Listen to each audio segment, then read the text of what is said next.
오늘로 우리 2달간 비전이라는 것에 대해서 나누었었는데 이제 오늘 설교로 마무리하게 되겠습니다. 여러분, 비전, 우리 세상에서 비전 쓰면은 목표 한 발을 잘 이뤄가기 위해서 세우는 것, 이게 이제 비전이죠.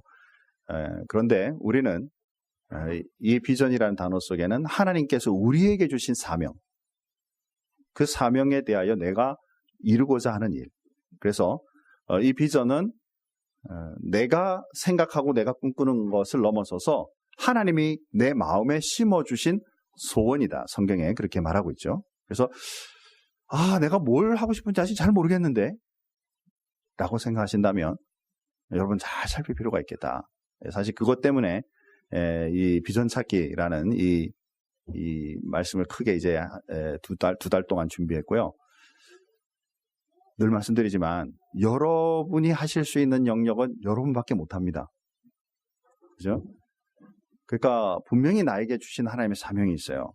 그러니까 그 사명들, 또 내가 좋아하면서도 내가 할 수 있으면서도 또 나로 통해 나와 주변에 그리고 세상의 많은 사람들에게 영향력을 미칠 수 있는 것이 무엇일까를 고민하며 하나님 앞에 여러분 찾기를 바라고, 또 이것을 이제 이루어가기 위해서는 오늘 이제 그동안에 지난주에는 관계에 대해서 얘기했는데 오늘은 이 비전을 이루기 위해서는 재정적인 면이 필요하죠. 그래서 기독교인에게 있어서 재정이란 어떤 것인가를 한번 생각해 보겠습니다. 사랑하는 성도 여러분, 우리 특히 한국 문화, 미국과 더불어서 한국 문화에 보면 미국보다는 우리 한국 문화 속에 경건한 사람, 거룩한 사람, 이런 그 생각을 해보면 그 사람에게 있어서 재물이나 재정이 부유한 사람이 경건한 사람, 또 거룩한 사람이 되기 쉬울까? 기독교는 부자는 천국 들어가기가 쉽다고 말할까? 어떻게 생각하세요? 우리 기독교인들의 부에 대해서 얘기하면 이 구절을 많이 생각해요. 다 같이 한번 읽어볼까요? 마태복음 19장 24절입니다. 같이 읽습니다. 다시 너희에게 말하노니 낙타가 바늘기로 들어가는 것이 부자가 하나님의 나라에 들어가는 것보다 쉬우니라 하시니. 많이 듣던 구절이죠? 그래서 부자 되는 걸 정말 기독교에서 강조하는 것일까요? 죄송합니다. 이 말이 좀 이상해졌어요. 그죠? 부자가 되면 천국을 못 간다라는 게 정말 강조하는 것일까요? 기독교인들은 적당히 부자가 돼야 되는 걸까요? 아니면 좀 가난하게 사는 게 또 경건생활 유지하기가 더 좋은 걸까요? 사실은요, 성경 우리가 지금 1권부터 66권까지 있잖아요. 성경의 4분의 1이요. 우리가 인간 사회 삶 속에 누리고 있는 재물, 물질, 땅, 기업, 유업, 이런 것에 대해서 말하고 있어요. 성경에 정말 많은 부분이요. 우리 하나님의 자녀들이 누릴 수 있는 축복의 부에 대해서 사실은 말하고 있어요.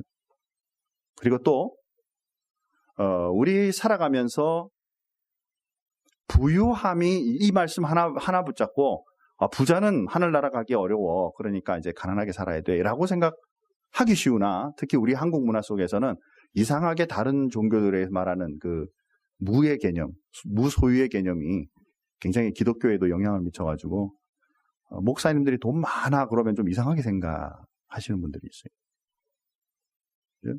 돈 많고 경건할 수 있다는 거죠. 그리고 우리 그리스도인들도 사실은 그렇다는 거죠. 그래서 사실 우리가 이제 오늘 우리가 같이 말씀 나누고자 하는 것은 우리 삶에 하나님의 일을 이루기 위해서는 분명히 물질적인 부분이 필요한데 이 물질관은 어떻게 가질까? 또 성경은 이 물질관에 대해서 어떻게 말하고 있을까? 그리고 나는 하나님께서 나에게 주시는 이 물질을 어떻게 잘 사용하는 그런 사람이 될까? 가난한 게 경건한 거다라고 여기는 이 공식은 일단은 지우고 오늘 말씀을 우리 같이 나눠보죠. 오늘 읽었던 우리 오늘 본문 말씀입니다. 이 세상의 소유권이 누구의 것이냐라는 거예요. 여호와여, 위대하심, 권능, 영광, 승리, 위엄 다 주님께 속했습니다. 천지에 있는 것이 다 주님의 것입니다. 여호와여, 주권, 주인의 권세죠. 주께 속하여 싸우니 주는 높으사 만물의 머리심이니이다. 부귀와 존귀가 주님께로 말미암았고 또 주는 만물의 주제가 되사 손에 권세와 능력이 있사오니 모든 사람을 크게 하심과 강하게 하심이 주님의 손에 있습니다. 사랑하는 성도 여러분, 이 세상 어떤 것도 하나님 앞에 속하지 않은 것이 없다. 거기에는요, 여러분의 생명 포함합니다. 저 생명 포함해요. 내 인생 내가 낼 것 같아요. 그런데 여러분, 내가 오고 싶어서 이 세상 오신 분 있으면 한번 손 들어보시죠. 내가 몇 년 몇 월 며칠에 태어나가지고 난 이렇게 살다가 이렇게 갈 거야. 스스로 인생을 계획해 보신 분.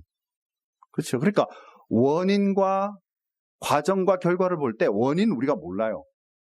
우리가 좀 어느 날 우리가 정신 차리고 보니까 좀 철이 들고 보니까 내 인생 살고 있는 과정은 있는데, 그리고 결과를 우리가 뻔하게 아직은 끝을 내지 않았지만 주변의 사람들과 뭐 우리가 봐도 결과가 있을 거는 뻔히 아는데 아무도 원인이 없다고. 원인을 스스로 만든 사람이 없는데도 불구하고 이 세상의 모든 인생 자체가 내 거라고 생각하고 주신 물질이 내 거라고 생각하는 삶의 모습을 가지고 살아가는 게 맞을까? 반대로 애초 원인이 내가 잘 깨달을 수 없다면 내 인생 자체도 하나님의 손에 있으며 내가 살아가는 과정도 하나님의 손에 있고 내 인생 마무리하는 것까지도 하나님의 손에 있다는 걸 인정하며 주님 앞에 살아가는 것은 어떨까? 진짜 그리스도인은 다 이렇게 고백하죠. 그죠? 그런데 아직 그게 내 거라고 자꾸 마음에 생각이 든다면 다시 한번 우리가 생각해 볼 필요가 있지 않을까? 자, 우리에게 분명히 주시는, 지금까지 지금 살면서 여러분이 소유하고 있는 모든 것까지 포함해서 주시는 것은 그냥 내가 노력해서 내가 벌었어 라고 말할 수도 있고요. 오늘 이 세상의 소유권이 하나님의 것이고 내가 그 은혜 가운데 살고 있어 라고 고백할 수도 있다.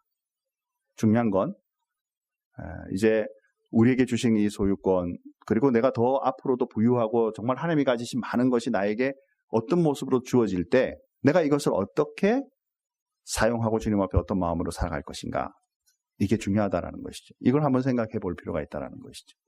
이 물질에 대해서 우리에게 좀 딜레마가 있는데요. 그게 뭐냐면 정말 많은 소유물을 내가 가지고 싶어요. 그렇죠? 부자로 살고 싶으잖아요. 기왕이면 정말 하나님이 주시는 거 많은 걸 가져서 늘 내 마음에 충족하고 내가 쓰고 싶은 만큼 쓰고 살고 싶잖아요. 그런데 성경에 이것에 대해서 전도서의 말씀에 5장 10절 말씀에 이런 말씀이 있어요. 자, 다 같이 한번 크게 읽겠습니다. 같이 읽습니다. 은을 사랑하는 자는 은으로 만족하지 못하고 풍요를 사랑하는 자는 소득으로 만족하지 아니하나니 이것도 헛되도다. 사랑하는 성도 여러분, 부자들에게, 이 세상의 가장 부자들에게 당신은 얼마 정도 벌면 만족하시겠습니까? 라고 물으면 대다수 난 지금까지 것으로 만족합니다 라고 말하는 사람 별로 없어요. 대부분 뭐라고 말하냐면 이렇게 말합니다. 조금만 더 있으면 만족하겠습니다. 그죠? 10불 받으면서 일을 하다가 내가 잡이 없을 때는 10불이라도 시간당 받으면 감사지 라고 이제 막 감사하면서 일하다가 한 달 지나고 두 달쯤 지나면 내가 이렇게 어려운 일 하려고 10불만 받고 일하는 거야? 생각이 바뀌게 돼 있죠. 그래서 시간당 11불쯤 줬으면 이라고 생각하는 게 우리의 마음이다라는 것이죠. 이게 딜레마죠. 우리의 마음속에 진짜의 물질로 인해 만족함이 있을까? 성경은 사실은 그렇지 않다.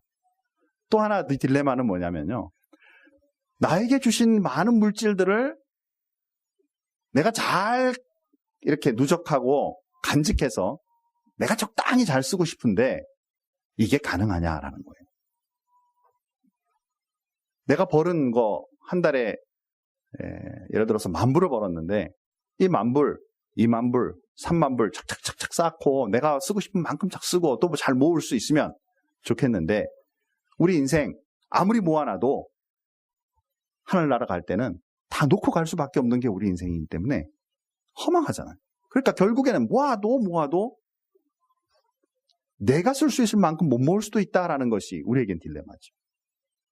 이것에 대해서 성경에는 뭐라고 말하느냐면요. 마태복음 6장 19에서 21절 말씀해 보니까 이런 말씀이 있어요. 자, 부담스러울 수 있는데요. 다 같이 한번 천천히 한번 읽어보겠습니다. 너희를 위하여 보물을 땅에 쌓아두지 말라. 거기는 좀과 동룩이 해하며 도둑이 구멍을 뚫고 도적질하느니라. 오직 너희를 위하여 보물을 하늘에 쌓아두라. 거기에는 좀이나 동룩이 해하지 못하며 도둑이 구멍을 뚫지도 못하고 도둑질도 못하느니라. 내 보물 있는 그곳에는 내 마음도 있느니라. 아멘. 사랑하는 성도 여러분, 여기에 종이도는 좀이 갉아먹고요. 동록, 이 동록은 동에 일어나는 녹색 녹 있죠. 잘 모르시나요? 동파이프 같은 데 보면 여러분 녹색으로 이렇게 썩어 나가는 부분이 있어요. 돈도 마찬가지로 쌓아놓으면, 옛날 돈 쌓아놓으면 이게 이제 변질돼 가지고요. 녹색같이 이렇게 이제 일어나는데 이걸 동록이라고 하는데 여기엔 독이 있다 그래요.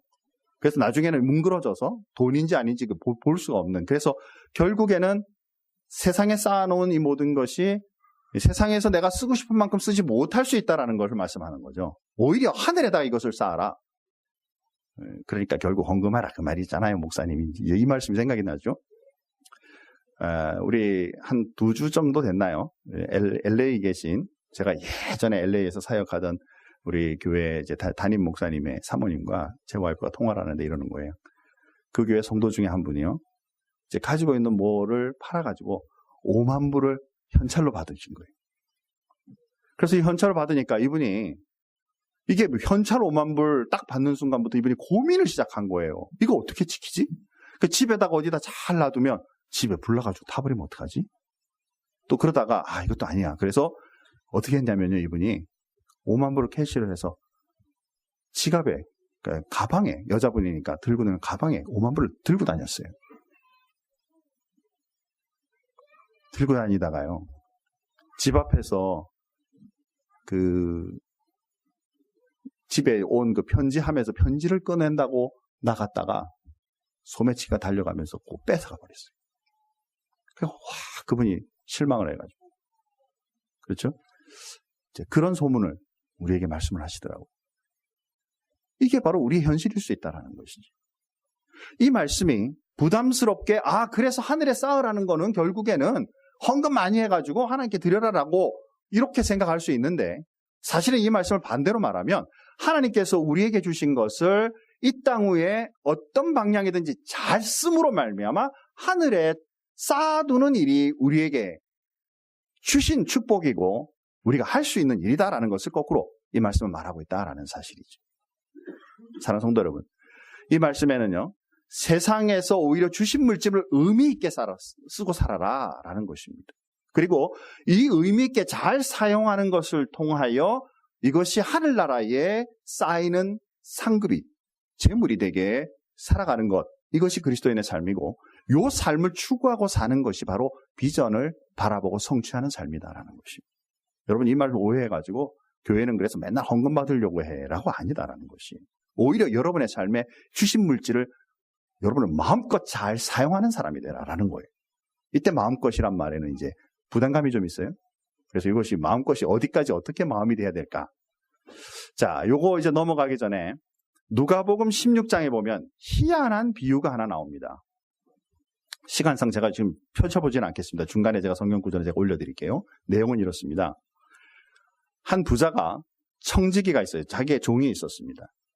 이 유대와 더불어 로마 문명에는요, 자기의 종들을 우리나라나 이 옛날 그 문명들처럼 아예 아무것도 못하게 하고 시키는 것만 하는 게 대부분 종이 아니고, 그들이 가지고 있는 이 재능을 살려주는 것들이 많습니다. 그래서 여러분 아시다시피 왕들도요, 종들 가운데 굉장히 지혜롭고 지식이 많은 그 사람에게 자기 자녀를 맡겨서 내 자녀를 교육해라라고 이렇게 맡기죠.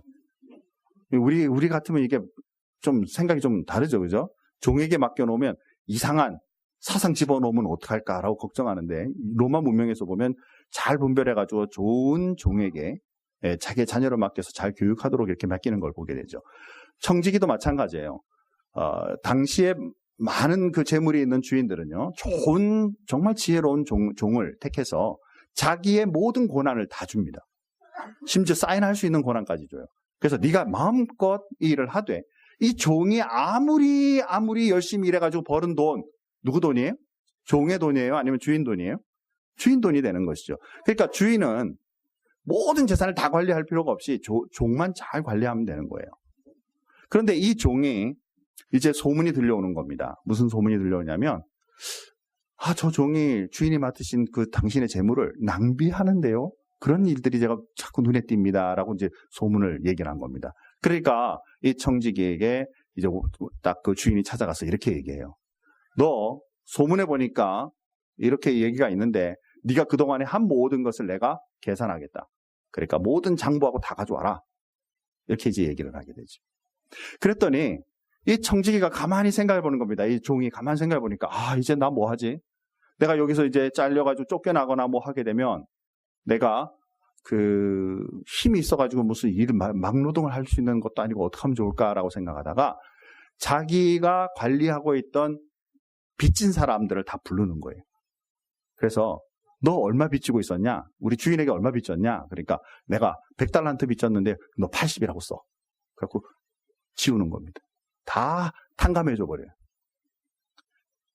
이거 정상이에요? 비정상이에요? 제가 설명을 너무 빨리 했나요? 비정상이죠, 그죠? 그리고 이런 걸 우리는 한국에서 뭐라고 말해요? 증거인멸이라고 그러죠. 그죠? 증거를 다 이제 뭐 해가지고 자기가 낭비한 거하고 다 이제 장포 맞춘 거죠. 이거 칭찬이 가능해요? 가능하지 않아요? 불가능하죠. 그런데 성경 말씀해 보니까 이 옳지 않은 청지기에 대해서 주인이 지혜롭다고 칭찬하는 장면이 나온다라는 거예요. 자, 다 같이 한번 보시죠. 누가복음 16장 8절입니다. 같이 한번 크게 읽겠습니다. 주인이 이 옳지 않은 청지기가 이를 지혜롭게 하였으므로 칭찬하였으니 이 세대의 아들들이 자기 시대에 있어서는 빛의 아들들보다 더 지혜로움이라. 좀 이상하잖아요. 자기 돈을 낭비한 거와 이렇게 해갖고 다 탕감해가지고 다 이분으로 맞춰놔가지고 들고 온 걸 보고 화를 내면서 너는 이제 이런 걸 뭐라고 말하나요? 제가 용어가 까먹었어요. 주인 일들 막 함부로 돈 사용하는 거. 그죠? 그거 감옥 갈 대상이잖아요. 그죠? 그런데 오히려 주인이 칭찬하는 거예요. 그래서 많은 우리 제 성경 공부하다 이 구절을 읽으면은 목사님 이거 이상해요. 이게 성경이 지금 뭘 말하는 거예요? 이게 지금 이런 행동이 옳다라고 지금 성경은 얘기하는 건가요? 답은 아니에요. 여기에 이곳이 비유라는 걸 여러분 생각하셔야 되고요. 그 다음에 지금 있는 구절 뒷부분이 핵심이에요. 자, 제가 그 뒤에 다음 구절을 보면 이렇게 돼 있어요. 이 세대의 아들들이 자기 시대에 있어서는 빛의 아들들보다 더 지혜로움이니라. 칭찬하면서 그 칭찬한 것에 대해서 뭐라고 예수님이 이제 거기다가 이유를 붙이느냐면 이렇게 붙여요. 이 세대의 아들들이, 이 세상의 아들들이 자기 시대에 있어서는 지금 이 세상의 시대에 있어서는 빛의 아들들보다 더 지혜롭다. 이렇게 표현을 해요. 지금 예수님이 뭘 말하고 싶은 걸까요? 여기에 이 세대의 아들들이라면은 하나님을 알지 못하고 그리고 세상 방법으로 사는 그들의 그리고 빛의 아들들은 하나님의 자녀고 하나님을 두려워하는 사람들이에요. 그런데 하나님을 두려워하는 사람들보다 이 시대의 아들들이 더 지혜롭다. 무슨 문제에 있어서는? 돈을 다루는 문제에 있어서는. 그러니까 앞에 주인이 칭찬한 것이 뭐냐면 야 진짜 머리 좋네. 잘했네 진짜. 네. 그러면서 그 부분을 예수님이 이제 그 비유에다가 던지셔서 뭐라고 말씀하시냐면 세상에 사는 방법은 돈을 잘 굴리고 앞뒤를 잘 맞추어서 이렇게 잘 마무리해가지고 사람들에게 안 걸리고 넘어가면 괜찮은 세상같이 살고 있으나 하나님의 자녀들은 거기에 따라갈 수 없는 세상을 지금 살아간다. 여러분, 우리 신문들이나 이런 방송이나 이런 데 보면 목사님들, 장로님들, 유명한 분들이 이 돈 문제 때문에 넘어지는 분들 많잖아요. 그죠? 자, 그리스도인들이 왜 세상의 방법으로 적당히 잘 맞춰서 그냥 이렇게 착복하고 또 그냥 아닌 것처럼 잘 속이고 해가지고 돈을 벌려고 하지 않고 곧대로 세상을 살아야 되는가? 우리는 하나님을 두려워하기 때문이잖아요. 그러니까 세상의 원리에도 맞고 하나님의 원리에도 맞는 정상적인 방법을 따라 살아가는 게 우리의 삶이다라는 걸 예수님이 지금 말하고 싶은 거예요. 그러면서 그 다음 8절 말씀 다음 구절에 보니까 이 세대의 아들들에 대해서 말씀할 뿐만 아니라 그 다음에는 작은 것에 충성된 자, 9절 말씀에 이어지면서 작은 것에 충성된 자, 큰 것에도 충성되다 이렇게 말씀하고 있어요. 자, 다 같이 한번 10절 말씀 같이 한번 읽어보겠습니다. 지극히 작은 것에 충성된 자는 큰 것에도 충성되고 지극히 작은 것에 불의한 자는 큰 것에도 불의하니라. 아멘. 우리가 예수 믿는 사람이 하나님 앞에 우리에게 주신 그 물질을 잘 사용하지 못하면 더 크신 것을 주어도 제대로 사용할 수 없는 사람이 된다는 거예요. 미국 생활하면서 또 유학 생활하면서 또 직장 생활 이제 미국에서 시작하면서 나는 이만큼 벌고 싶은데 그러지 못할 때가 많죠. 좀 더 작게 벌 수 있는 때가 많죠. 마음속에 부담감이 생겨요. 하나님 좀 더 주시면 좋을 텐데. 자, 그럴 때요. 여러분은 이제 우리는 그리스도인으로서 우리의 마음을 어떻게 잡아야 되냐면 하나님이 주신 이 속에서 이 작은 것 이만큼 내가 좀 부족하다고 느끼는 이것을 잘 사용하는 하나님의 일꾼이 되면 하나님께서 더 크신 것을 주어도 나는 잘 감당하는 하나님의 일꾼으로 살아갈 줄 믿는다라는 마음을 여러분 꼭 가지시라는 거예요. 부족하다고 느끼고 있을 때 부족하니까 못하겠어. 나는 마음대로 흥청망청 크레딧 카드 쓰고 마음대로 뭐 빚지고 살겠어. 라고 생각하기보다는 하나님이 주신 이만큼에서 내가 지혜롭게 하나님 앞에 이것을 감당하며 애쓰고 충성되이 하나님 앞에 바로 살면 좀 더 많이 주실 때 충성되이 살고요. 더 많이 주실 때 충성되고 엄청나게 주셔도 충성되게 살 수 있는 그리스도인이 된다라는 사실이죠. 성경은 지금 예수님은 그 말씀을 하고 싶은 거예요. 자, 그러면서 이제 또 그 다음 말씀에 이런 말씀을 주세요. 집 하인이 두 주인을 섬길 수 없다. 같은 얘기를 지금 하고 있는데요. 그 말씀 가운데 이 말씀을 해요. 다 같이 한번 또 읽어보겠습니다. 같이 읽습니다. 집 하인이 두 주인을 섬길 수 없나니 혹 이를 미워하고 저를 사랑하거나 혹 이를 중히 여기고 저를 경히 여김이 이니라. 너희는 하나님과 재물을 겸하여 섬길 수 없다. 아멘. 자, 앞에 이 충성된 말씀을 하기 전에 예전 그 하인은 종은 주인의 재물을 똑바로 사용하지 않으면서 자기 중심으로 사니까 낭비하고 결국에는 이 재물을 통해서 범죄를 저지르게 되는 것이죠. 이 스토리를 쫙 끌고 예수님께서 오시면서 이제 마지막에 우리에게 주시는 부분이 바로 이거예요. 우리 인생에 우리는 하나님의 자녀로 하나님의 일꾼, 하인이라는 뜻으로 본다면 하나님의 일꾼으로 살아가는 사람으로서 두 가지를 섬길 수 없다. 절대로 섬길 수 없다. 이것이 지금 이 구절만이 있는 게 아니라 성경의 많은 부분이 얘기하고 있습니다. 두 가지의 주인이 즉 맘몬, 돈 중심으로 살고 있는 그 인생의 내 삶이 이것이 나에게 있어서 가장 중요하다라고 생각하는 사람은 결코 하나님을 사랑할 수 없다라는 것을 얘기하는 것이죠. 아닌데요. 나에게 준 하나님께서 물질 많이 주시면 나 하나님 앞에 잘 쓸 수 있는데요. 성경은 생각보다 그게 쉬운 생활이 아니다라는 것입니다. 거꾸로 내 삶의 중심이 물질이 되어버린다면 결코 하나님은 여러분의 마음속에 주인이 되어 수 없다라고 성경은 말한다는 사실이죠. 우리 비전에 대해서 얘기하잖아요. 사랑하는 성도 여러분, 내 삶에 내가 중심이고 내가 방향을 잡고 하나님은 옆에 도깨비 방망이처럼 돕는 종교적인 그런 신적 존재로만 여긴다면 결코 하나님은 우리의 주인으로서의 삶을 살 수 없는 것이죠. 오히려 하나님께 우리의 인생을 맡기고 그리고 주신 물질과 이것이 나로 하여금 통하여 사용되는 통로로 우리가 분명히 여기게 된다면 정상적인 그리스도인으로 그리고 이 물질을 정말 잘 사용하는 그리스도인으로 살아가게 된다라는 것입니다. 자, 어떻게 하면 하늘에 쌓는 재물을 쌓을 것인가? 자, 첫 번째는요. 하나님을 인정하는 부분이 재물로 통하여 하나님을 인정하는 부분이에요. 자, 두 가지가 있는데 10의 1조와 헌금의 생활이죠. 자, 두 번째는 또 우리 생활 속에 필요한 것을 바라보는 거예요. 내가 어떻게 제대로 써야 될 것인가. 그리고 세 번째는 내가 이제 삶에 남는 여유의 자금들을 어떻게 잘 사용할 것인가에 대해서 우리가 한번 생각하고 이제 말씀 마무리하도록 하죠. 자, 10의 1조. 이거 굉장히 그리스도인으로서 굉장히 부담스러워요.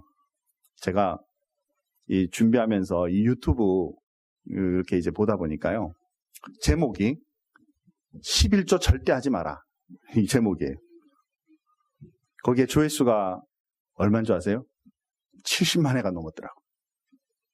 그래서 내가 볼까 하다가 안 봤어요. 왜 봤을까 또 생각해 봤어요. 아마 뭐 이런 걸 했어 라고 이제 생각하면서 한번 볼 수도 있고요. 어떤 분은 그래 신앙생활 하면서 이 11조가 굉장히 부담스러운데 그럼 이거 한번 어떤 의미인가 한번 들어보자 이런 것도 있을 거예요. 자, 사랑하는 성도 여러분, 이게 논쟁이 굉장히 많습니다.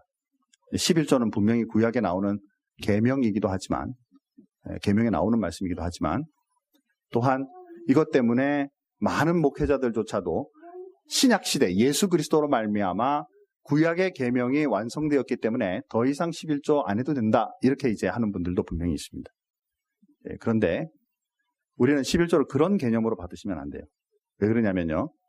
이 11조는 계명이 생기기 전 아브라함 시대에도 이미 그가 가지고 있는 수입들의 10분의 1을 하나님께 드리는 모습이 나와요. 그리고 이 11조는 우리에게 주신 모든 물질의 근원이 내 노력에서 만들어진 것보다 하나님이 허락하셨기 때문에 가능합니다. 이 모든 것이 하나님의 것이라 다 하나님께 드릴 수밖에 없지만 그러나 10의 1조라도 하나님 앞에 드려 주님 앞에 바로 살고 싶습니다. 라는 의미로 드리는 거예요. 그리고 이 10의 1조는 분명히 하나님과의 연관성을 얘기하고 있습니다. 자, 말라기 3장 10절 12절 말씀에 보면 이런 말씀이 있어요. 다 같이 한번 크게 읽겠습니다. 만군의 여호와가 이르노라 너희의 온전한 11조를 창고에 들여 나의 집에 양식이 있게 하고 그것으로 나를 시험하여 내가 하늘 문을 열고 너희에게 복을 쌓을 것이 없도록 붙지 아니하나 보라. 자, 그 11, 12절 말씀 더 같이 읽겠습니다. 만군의 여호와가 이르노라 내가 너희를 위하여 메뚜기를 금하여 너희 토지 소산을 먹어 없애지 못하게 하며 너희 밭의 포도나무 열매가 기한 전에 떨어지지 않게 하리니 너희 땅이 아름다워짐으로 모든 이방인들이 너희를 복되다 하리라.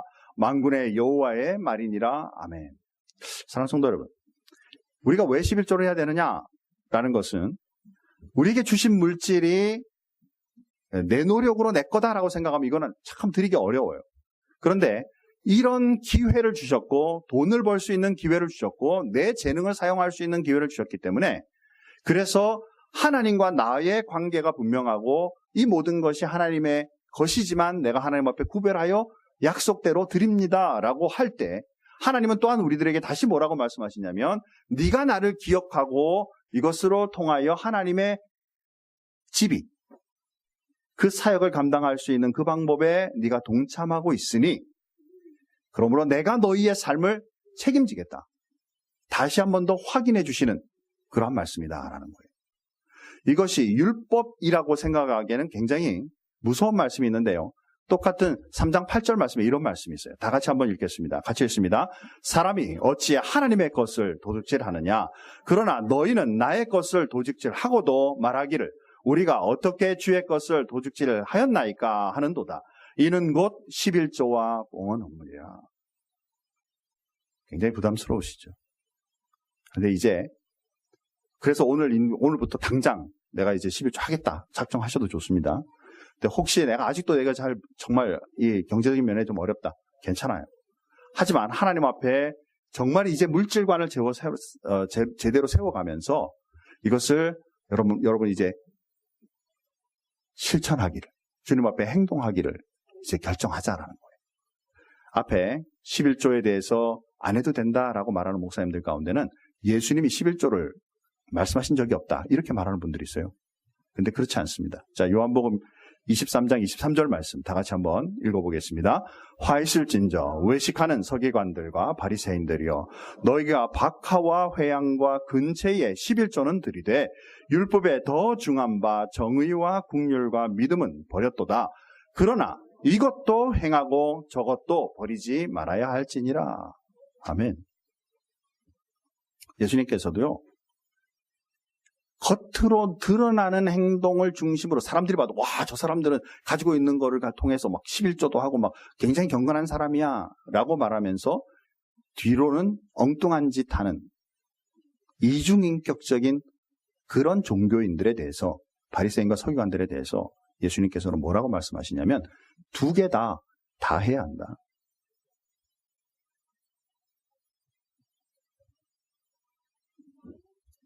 사랑하는 성도 여러분, 참 이 11조가 부담스럽지만 그러나 이제 여러분의 마음을 다시 한번 잘 생각해서 하나님께서 나에게 주신 이 물질을 하나님과 연관되어 생각하며 성경에 말씀하고 있는 것에 대한 행동을 우리가 이제 시작해보자. 자, 그 다음에 두 번째는 헌금입니다. 사실은 이 헌금은 성경에서 굉장히 좀 우리가 생각하고 좀 다르게 나오는데, 이 헌금은 하나님 앞에 제사하러 드려 나올 때 제사의 헌물로 드리는 것. 다시 말해서 우리의 죄를 사하기 위한 구약의 말씀에서 보면 하나님 앞에 나올 때 이 우리의 죄를 사하고 하나님 앞에 드림으로 반드시 이 헌물을 가지고 나와라라고 성경은 말하고 있어요.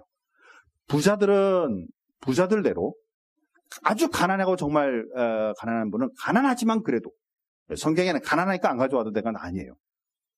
그래서 부자들은 소나 양이나 이런 것들로 드릴 수 있으면, 정말 가난해서 이제는 나는 정말 드릴 것이 없다라고 하면 밥을 해먹기 위해 이제 기본으로 가지고 있는 밀가루라도 들고 하나님 앞에 나와 예배하도록 되어 있다는 거예요. 이게 헌물이에요.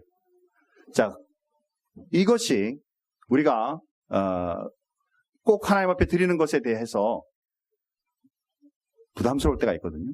그래서 많은 사람들이 이렇게 얘기합니다. 목사님, 그럼 이 헌물을 어떻게 준비해야 됩니까? 답은 우리의 믿음의 정도에 따라서. 내 믿음이 어느 정도지? 그죠? 고린도후서 이렇게 말씀이 있어요. 다 같이 한번 크게 읽겠습니다. 내가 증언하노니 그들이 힘대로 할 뿐 아니라 힘에 지나도록 자원하여. 자, 성경에는 내가 할 수 있는 한해, 그리고 그것보다 더 중요한 것은 내 마음에 자원하는 마음으로.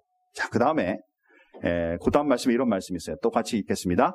이제는 하던 일을 성취해야 하리니 마음에 원하던 것과 같이 완성하되 있는 대로 그대로 하라라는 거예요.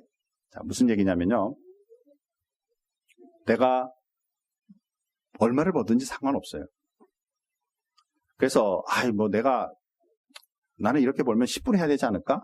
나는 5분 해야 되지 않을까? 내가 20분 해야 되지 않을까? 집사인데 그래도 한 20분 해야 되지 않을까? 이렇게 겉모습으로 하지 말라라는 거예요. 헌금은 철저히 하나님과의 관계 속에 내가 하나님 앞에 드리되, 내가 진짜 마음에 10불까지는 드릴 수 있겠는데 그 이상은 좀 부담스러워 하게 되면 그만큼 거기에다가 할 수만 있다면 1불이라도 더 얹어서. 그러나 이것이 억지로 하거나 그 다음에 그냥 등한시 여기는 일은 결코 하지 마라라는 거예요.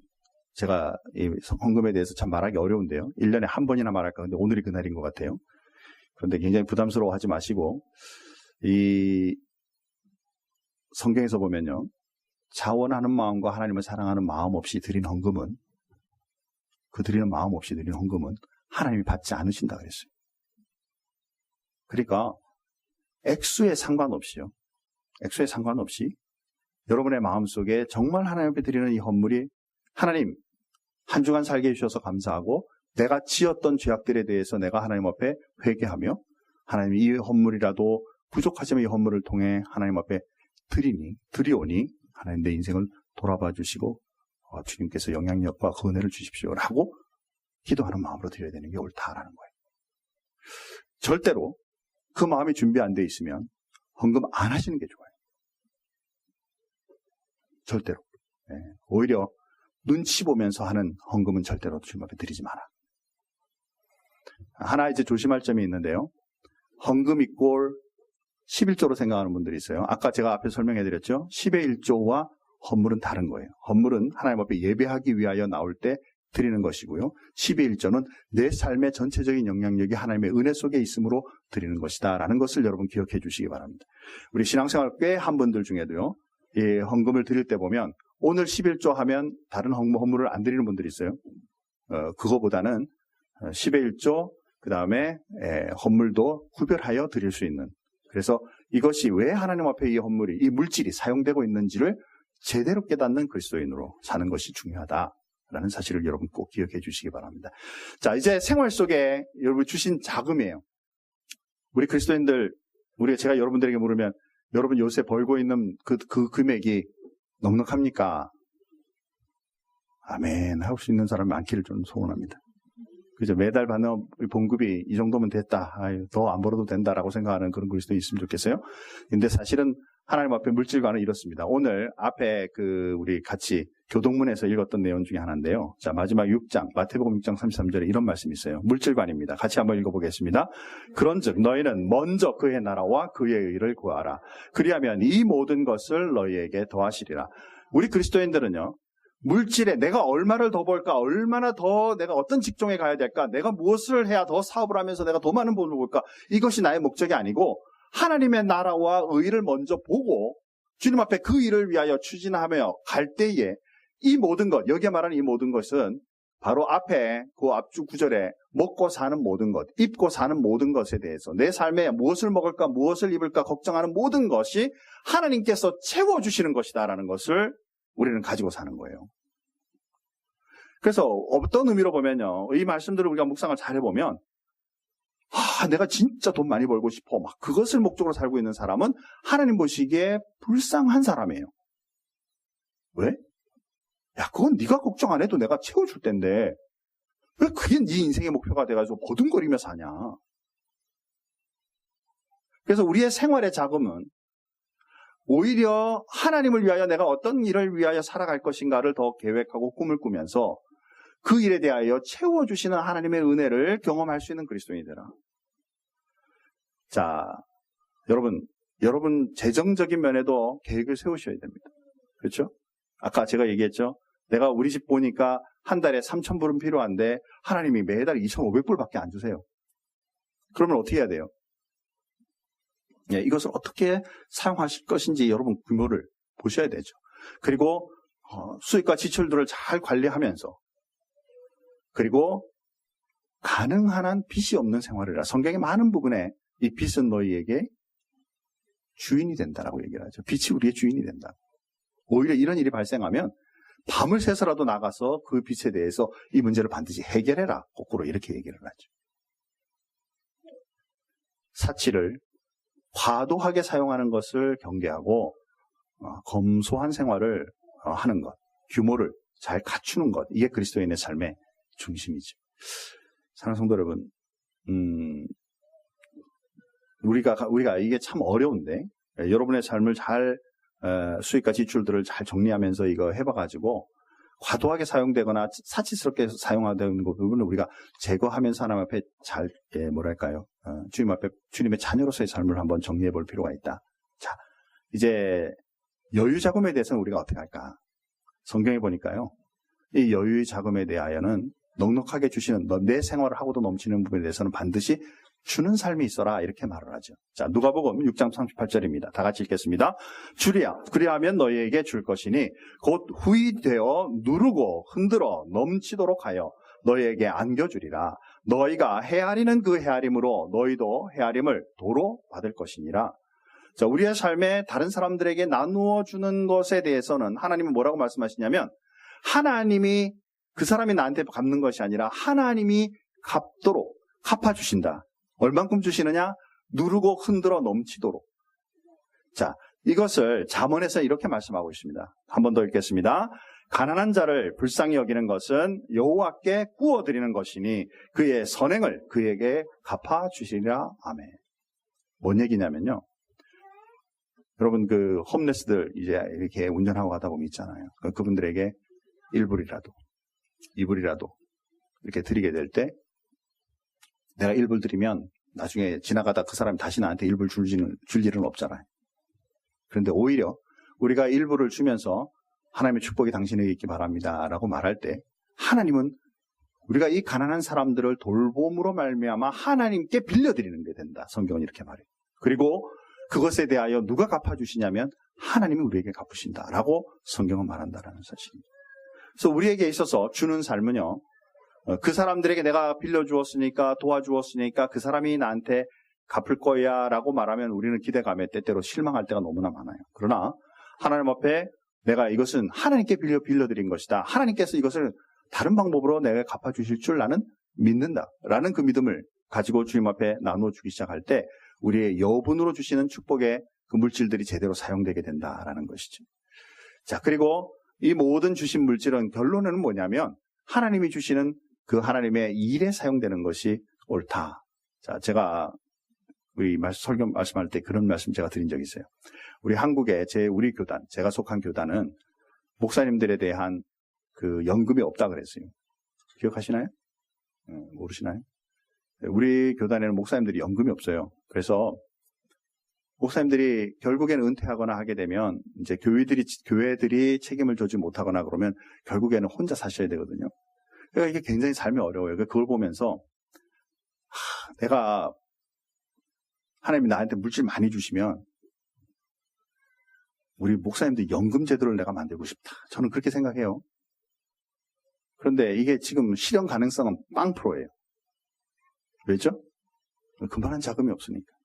만약에요, 이게 제 비전이라면, 이게 만약에 저의 비전이라면 저는 하나님이 주시는 물질들을 생활 속에 쓸 것이고 일정 금액들을 당연히 남겨서 그 일을 위해 비축을 시작하겠죠. 그죠? 그래서 그게 얼마가 되든지 하나님 이거 내가 꿈과 비전으로 가지고 있는 일인데 이 일을 위하여 성취하여 언젠가는 정말 기금을 돌릴 수 있을 만큼 하나님 넉넉하게 베풀어 주셔서 이 일로 통해 우리 목사님들을 섬기는 일을 하게 해주십시오라고 꿈을 꾸고 모든 여유 자금들을 모으겠죠.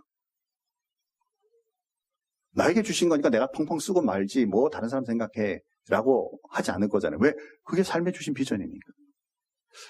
우리가 다시 한번 생각해 보면 하나님께서 여러분들에게 주신 그 비전을 가만히 생각해 보면서 에티오피아 같이 저렇게 정말 힘든 그 지역에 지금 이 장로님이 거기에 이제 교회를 세웠다고 하셨으니까 거기 한인교회 좀 건물을 마련할 수 있도록 내가 정말 그런 그 교회를 하나 세우고 싶어 라는 마음의 비전을 하나님이 세워주신다면 당연히 이 물질들을 모았다가 얼마가 되든지 보내고 싶은 마음이 당연히 생길 것이고 그것을 통하여 그 비전이 성취되어 가겠죠. 큰 것만 말고 여러분 한번 잘 생각해 보시면 나는 아직까지 그만한 자본이 없습니다 라고 생각하신다면요, 여러분의 오늘 당장이라도 집에 돌아가셔서 10불짜리 1불로 다 바꿔서 10장을 딱 마련한 다음에 차 옆에다 딱 두고요, 안 보이는 데다 숨겨놓고 홈레스들만 만나면 내가 그 1불씩 내가 반드시 내가 그들을 섬기고 사랑하겠다. 좋은 것에부터 시작할 수 있겠죠. 하나님께서 주신 물질들을 나를 위하여 먼저 잘 규모 있게 쓴 다음에는 그 다음에는 여유 자금들에 대하여 어떻게 이것을 하나님을 위하여 세상의 많은 사람들을 위하여 사용할 것인가를 우리가 고민하고 그것을 사용할 수 있는 그 사람이 바로 하나님이 주신 우리의 삶과 꿈과 비전을 이루어가는 사람이다라는 것이죠. 물질 쓰는 것만 여러분 그런데요, 잘 생각해 보세요. 유학 오면 돈 들어요, 안 들어요? 그죠? 그런데 왜 유학 생활 속에 돈을 써야 되죠? 내가 잘 먹고 잘 살려고. 1번일 수도 있겠지만 오히려 그것을 통해 받은 바 지혜와 지식을 통해 주신 그런 직분과 앞으로의 직업들을 통해 오히려 하나님의 영광과 은혜를 드러나기 위한 것이라면 우리가 그거 투자하는 것이잖아요. 그런 모습처럼 우리의 삶에 주신 그 물질들을 잘 사용함으로 하나님 앞에 그리고 이웃과 세상을 위해 돌려드림으로 비전을 성취해가는 그런 그리스도인으로 살아가자. 자, 결론입니다. 재물, 우리가 우리의 삶의 주인이 되지 않도록 마태복음 6장 33절 하나님의 나라와 의를 구하는 것, 우리의 비전을 채우시는 하나님을 경험하자. 하나님, 내가 저 아프리카에 교회를 세우고 싶습니다. 그런데 나는 부족해요. 하나님, 이 물질이 충만하게 될 수 있도록 채워주십시오. 열심히 일하면서 동력자를 모으면서 하나님 앞에 기도할 때 채우시는 하나님을 경험하게 될 것이다. 왜? 마태복음 6장 33절에 이 모든 것을 더하시리라고 하신 말씀이니까. 결국 이 물질로 통해요, 내가 시험 받을 수도 있고 이 물질로 통해 하나님의 채우심을 경험할 수도 있다. 어떤 것을 선택할 것인가? 그리고 이 주신 물질로 영혼들을 살리는 그런 사람이 되자. 이제 여러분 믿음에 근거한 우리의 믿음 생활로 말미암아 이제 2019년도, 2018년 다 끝났어요. 2019년도에는 물질의 어려움이 아니라 오히려 이 물질을 잘 사용하는 하나님의 일꾼이 되게 하나님 도와주십시오. 그리고 이 내 삶에 주신 꿈과 비전을 이루어갈 수 있는 그런 그리스도인이 되게 해주십시오. 라는 믿음과 희망을 가지고 2019년도 하나님 앞에 이 축복을 누릴 수 있는 그리스도인이 되기를 주님의 이름으로 축복합니다. 우리 다 같이 한번 기도하겠습니다. 하나님 아버지 감사합니다. 오늘 우리 비전에 대해서 얘기하면서 이제 마지막 참 부담스러운 이 물질에 대해서 생각해 보았습니다. 우리 이 세상 살아가는 시간마다 또 순간순간마다 때마다 장소마다 정말 하나님의 함께 하심과 그 은혜가 있습니다. 또 주신 물질들 때로는 이 부족하여 어렵고 힘들어 하나님 앞에 엎드리는 일들도 있고 또 넉넉히 채워주실 때마다 감사하며 하나님 앞에 감격스럽게 살아갈 때도 있습니다. 어떠한 때든지 상관없이 오히려 하나님 앞에 충성된 자가 되게 하여 주셔서 이 물질로 통해 내가 윤택함을 누릴 뿐만 아니라 주변의 사람들과 하나님께 영광이 되는 귀한 삶을 살아가는 그리스도인의 삶이 있도록 하나님 축복해 주옵소서. 큰빛교회 하나님 축복해 주시기 원합니다. 정말 복음을 전하고 사랑을 전하는 교회가 되게 하여 주시고 이 재정적인 문제나 어려움이 없는 귀한 교회가 되게 하여 주심으로 이웃과 세상, 세계의 많은 그 사람들에게도 나누어주는 귀한 교회로 성장할 수 있도록 하나님 축복해 주옵소서. 주님 앞에 감사하며 예수님의 이름으로 기도하옵나이다. 아멘.